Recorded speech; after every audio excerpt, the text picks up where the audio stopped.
Welcome to Empowered. I'm Elizabeth Naumovski. There's been a lot of conversation about women's leadership, but before we can truly lead, we must first ask ourselves some important questions. The first two are, how can we reconnect with our authentic selves, and how can we integrate that authenticity into our work?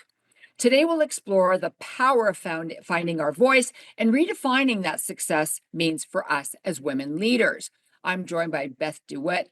She's an executive coach, and she's also a coach with Impact Coaches. So, Beth, let's begin. What drives your philosophy for leadership, and how has it evolved through your career? Thanks for the question, Elizabeth, and I'm really happy to be here.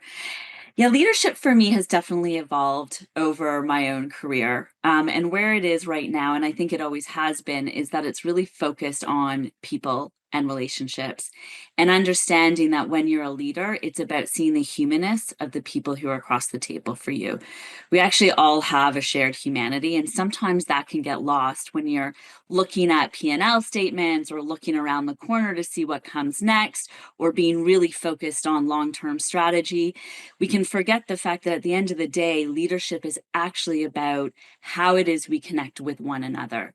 And I think for me, the leadership journey has really evolved in that I've learned that it's okay to trust myself, trust my instincts, and that to show up and put people and their humanness at the center of how I'm going to interact, how I'm going to make decisions, and what's going to be core to my relationships is really important. And that's kind of how my leadership journey has evolved. So, Beth, what inspired you to transition from business consulting into coaching? And how does that experience shape your approach as a coach today? Yeah. I loved being a consultant. It was a lot of fun, and there's still times I do it today. And I had a great career with a lot of amazing mentors and a lot of incredible opportunities. I got access to leadership tables. I got to travel and see how people worked in other geographies. I got to work with a lot of different clients doing a lot of different types of things. But at the end of the day, what I realized was that I really wanted to work with people, and in particular with women. In my last organization, I had the opportunity to launch an initiative, global initiative specifically for women. And part of the impetus around that was really to say, there's something special in our unique experiences, and we need more of that at the table. And as I dug into that and delved into that, I also realized that my voice wasn't always being considered as a woman in a leadership role. And so I took an opportunity, I took a risk, and I decided to transition into a different career, and that is now working with women, amongst others, in their own leadership journeys and finding their voice. And you talk about authenticity in leadership. How do you help leaders reconnect with their authentic selves and then integrate that into their work? Authenticity for me is really about understanding who you are and what matters most to you. Answering questions like, what can't I stand to be with? And what must I be with? It's really about knowing what matters most in those contexts. And once you actually understand that, you can start to show up in a way that's very much aligned to those things. It's getting connected with the truth of who you are and being able to bring that to the table. And I honestly believe that with authenticity, when people do show up and are connected to the things that matter most, to their values, to experiences that really excite them, to working with people that they're really connected with, that they actually end up leading in a very authentic way. And people know that too. People know when you're being authentic. So for me, discovering my own authenticity came from a number of different experiences and told me that what really mattered most was about how it was I wanted to show up and make sure I wasn't ever being not me. And that's the way that I could be most authentic. And so I encourage other women when I work with them to do the same thing. So we have less than 30 seconds to go to commercial break, but how do you tap into your authenticity? Great question. For me, it's just making sure that I always speak what I believe is the right thing to say in the moment. I really make sure that I ground myself in what my values are and making sure that when I'm working with people, I'm feeling very much connected to those values. Okay, so please don't go away. We'll be right back with more tapping into our authenticity.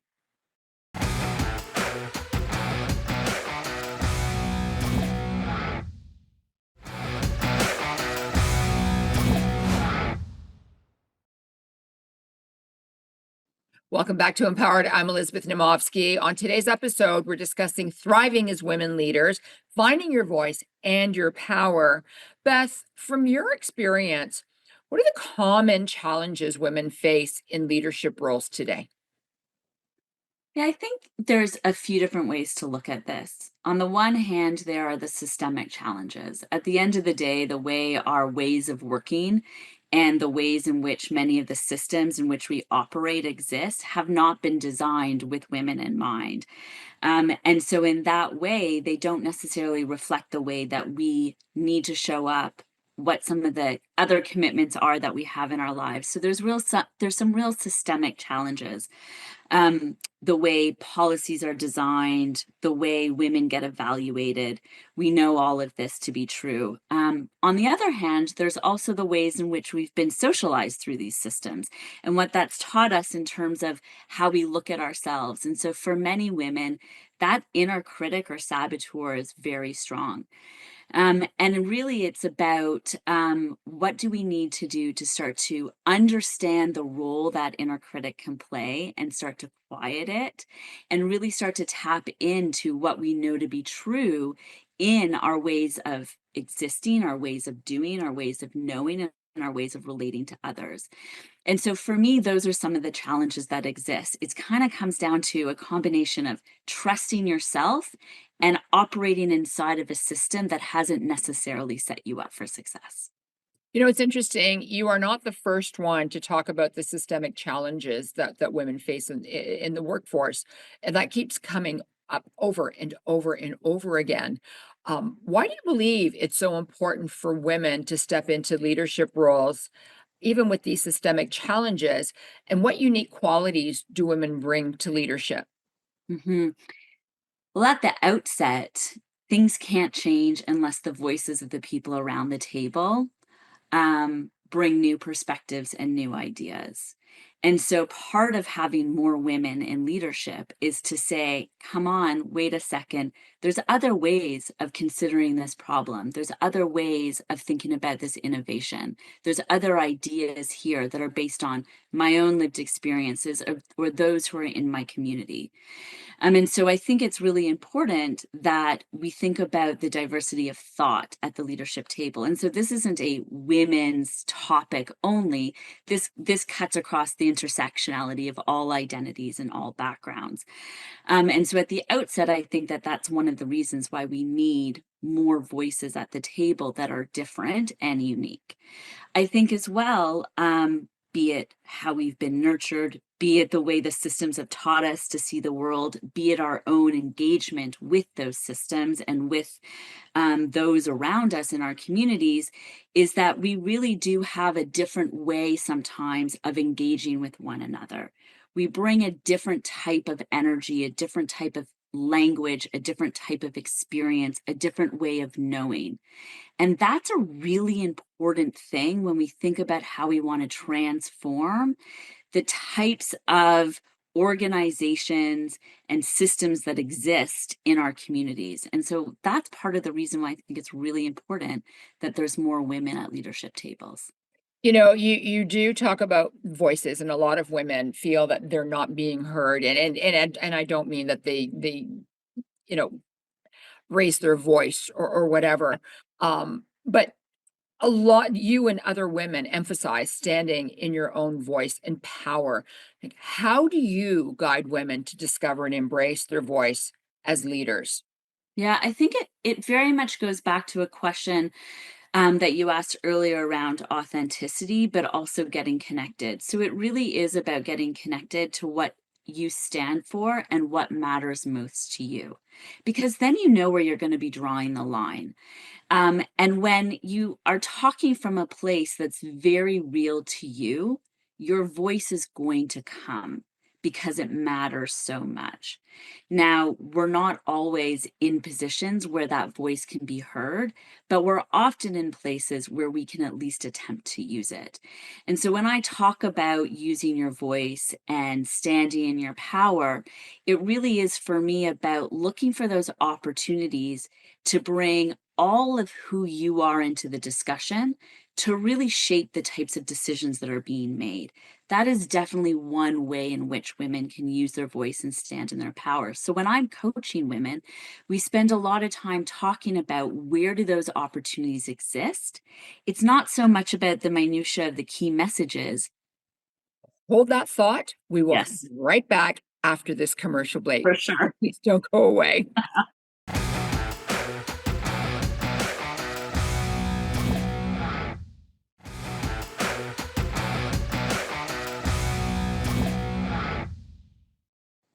Welcome back to Empowered. I'm Elizabeth Naumovski. Today's episode, we're discussing thriving as women leaders and finding your voice and your power.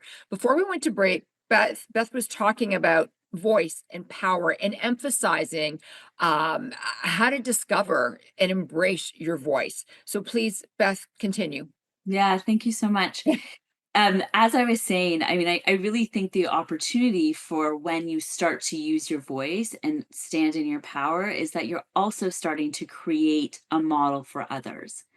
And so the more you tap into what matters to you and find ways of being able to communicate that and take some risks doing so, the more others around you are going to see that and say, oh, there's something special that's happening here. And we'll start to try to do the same. So, for women, balancing personal and professional priorities has always been difficult. You know, you've heard women say, "I can have it all. I can't have it all. I can have half." It just goes back and forth all the time. What insights do you offer to help them align their lives and careers with their values? Yeah, I think at the end of the day, the idea of balance is a bit of a myth to begin with, right? Like, what is balance, anyways? It's never going to be 50-50, and it's based on what you need out of any given day or out of any given relationship.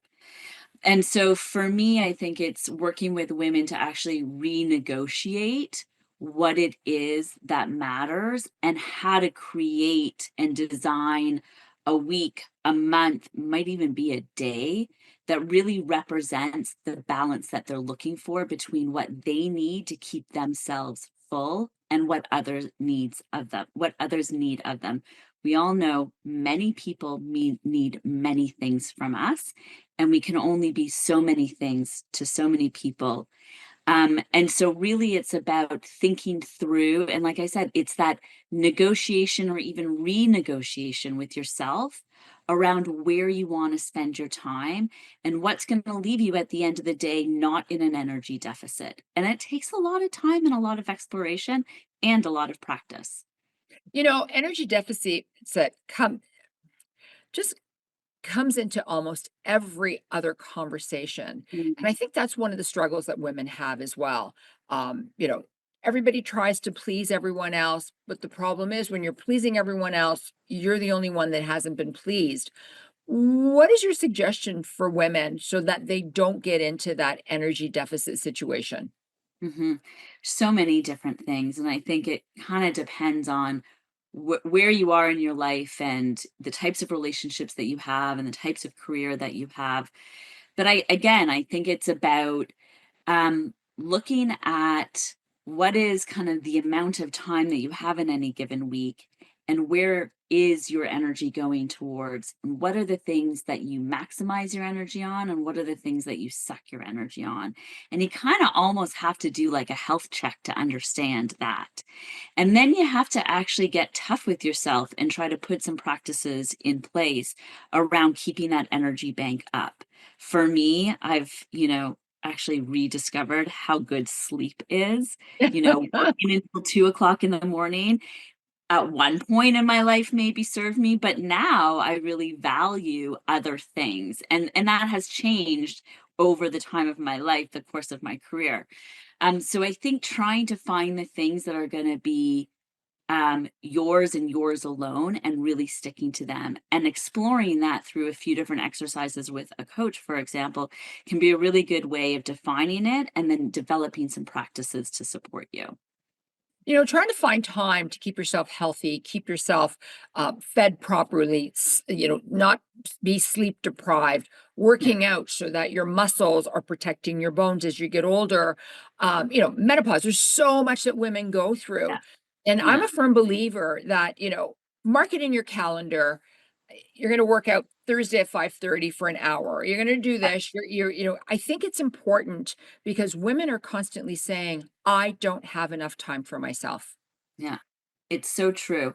And and again, when we talk about finding voice and we talk about finding power, that applies as much outside of the office as it does inside the office. And that's a really hard, it in some ways, it might even be a harder lesson to learn and a harder set of personal agreements to hold yourself to, because the people inside your home can matter so much. Okay, so when we come back, we're going to talk about navigating leadership. So please don't go away. We'll be back with more tips from Beth.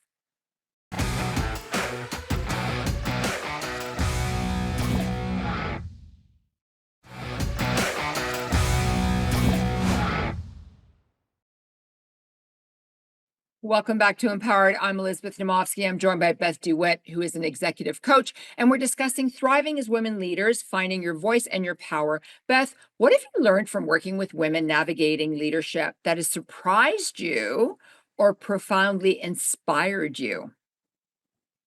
Surprised me or profoundly inspired me. I, you know, women have a depth of knowing, a depth of compassion, a depth of experience that is really like, when you put a group of women together and you listen to their experiences, every single time you walk away with something new that you've learned and some connection that you've made and some way of understanding circumstances or relationships.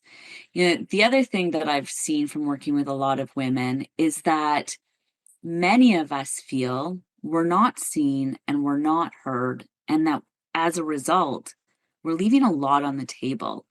And that's part of why I also decided to move into coaching, was because I really wanted to think about, how do we fix this? How do we solve for the fact that we feel we're leaving something on the table and that we're not seen and that we're not heard? And so that has also surprised me, that that is such a profound experience for so many women. I just want to add to that too, with me personally, my experience. Um, every woman that has been on this show, I've been in awe of, because they come out, they're vulnerable, whether they're on Zoom, whether they come to the studio, they're vulnerable with their stories. They're vulnerable um with just arriving and being there. Some have never been on TV before. I know there's a fear factor.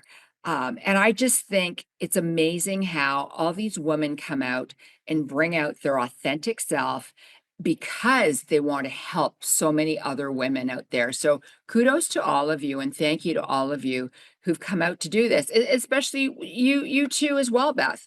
Thank Um, you. I think it's amazing that women just get out of their comfort zone to try to help everyone else. So thank Mhm. you. Oh, thank you for having me. Yeah. So, how do you approach coaching differently, knowing firsthand the challenges and demands of leadership? Because that's one of the things that women struggle with on a regular basis. Yeah.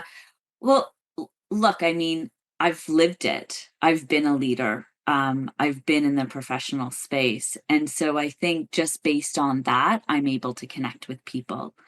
I have lived experiences that also shape my worldview. And so that comes to the table and comes to bear. And I think really the thing about coaching, and maybe how I coach differently, is comes from how I like to show up and how I like to engage, and how my own experiences have shaped the way in which I listen and I get curious and I ask questions. And then every so often share a couple of ideas back. And so really it's that kind of dancing with my client and learning about who they are and getting curious, I think is part of the experience. So, last question, which is really important. How do you approach the inner critic or self doubt many women leaders face? Because let's face it, every woman goes through self doubt. Yeah, that's a really big one. And I think, again, it goes back to the question that we started with at the top, which is around authenticity. And it takes quite a bit of work. But every time you put yourself out there and you say to your inner critic, thanks for showing up. It's great that you're here. You're giving me an important piece of information, but I've got this. Because the other parts of me that know me know that I've got this. And the more you do it, the easier it becomes. Doesn't mean that that voice isn't there. And that voice does serve you. But it's about knowing what you stand for and knowing that that matters and knowing that you matter. And once you believe in that, it becomes easier and easier. Thank you so much, Beth. Thanks for having me, Elizabeth. Beth says true leadership begins with authenticity, knowing who you are and aligning your actions with your values. When women step into their voice and power, they redefine success and inspire collective empowerment and meaningful change. I'm Elizabeth Naumovski, and I'm here to empower you and make frugality fashionable. Thanks for watching. Bye for now.